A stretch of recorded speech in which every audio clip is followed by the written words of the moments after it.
let's talk about something that could completely transform how you think about losing days. Doesn't matter if you're a trader, an athlete, or really anyone whose performance is on the line, the key to this huge mental shift? Well, it all starts by getting rid of two very common and very damaging little words. Bad day. We've all said it, right? It feels harmless, like it's just an honest description of what happened. But what if I told you that simple phrase is one of the most corrosive things you can say in all of performance psychology? Let's dig into why. You see, this phrase isn't just a description of events. Nope, it's a verdict. When we say bad day, we're not just stating a fact about the outcome. We are passing a judgment on ourselves. And here's the real problem with that.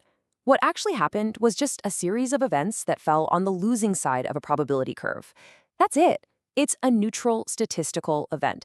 But somehow we managed to twist that into a personal verdict on our skill, our ability, and sometimes even our self-worth.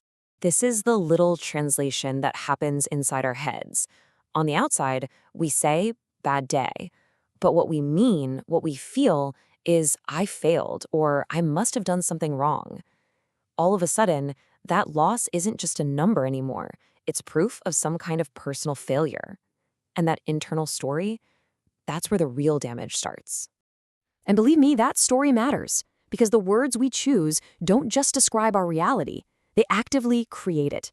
And I'm not just talking about semantics here. This is about the real, tangible consequences of the language we use. You know, there's this whole field of cognitive linguistics, pioneered by thinkers like George Lakoff. And it's shown that language isn't just this neutral tool for expressing ideas we already have. No, the metaphors and the frames we use actually construct the meaning itself. They determine what's even possible for us to think about and experience. And this is where you see two mindsets just take completely different paths.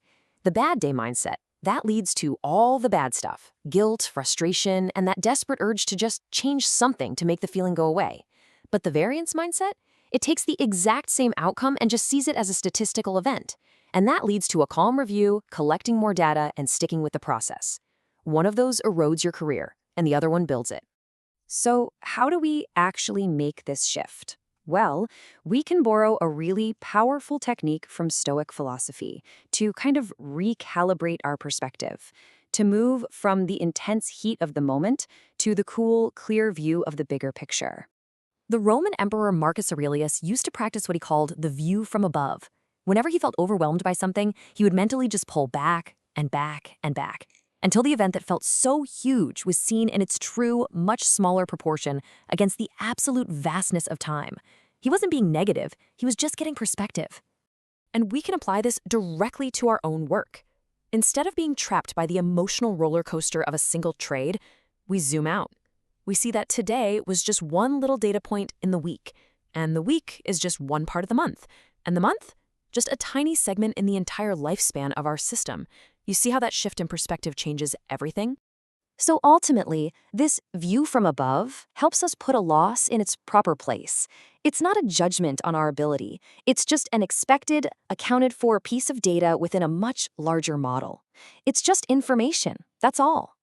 Okay, so let's get really practical now. How do we actually make this stuff real? It really comes down to a profound shift in your identity, learning to operate as a system, not as a person who has fluctuating moods and confidence and discipline. Think about it.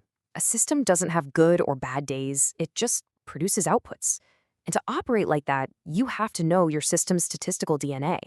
And that last one on the list is so critical. How many losing days per month does your system's math actually predict? Knowing that number changes the entire game.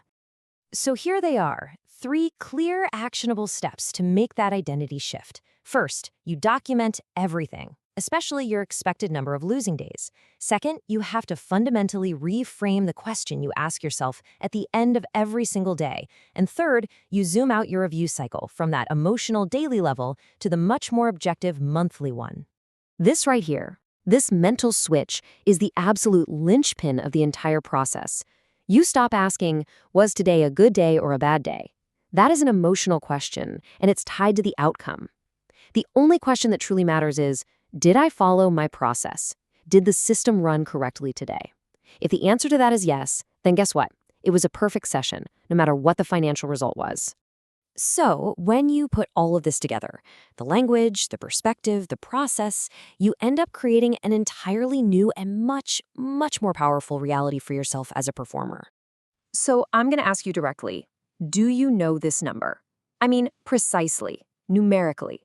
Because if you don't have an answer to that question, you are just setting yourself up for an emotional reaction every single time.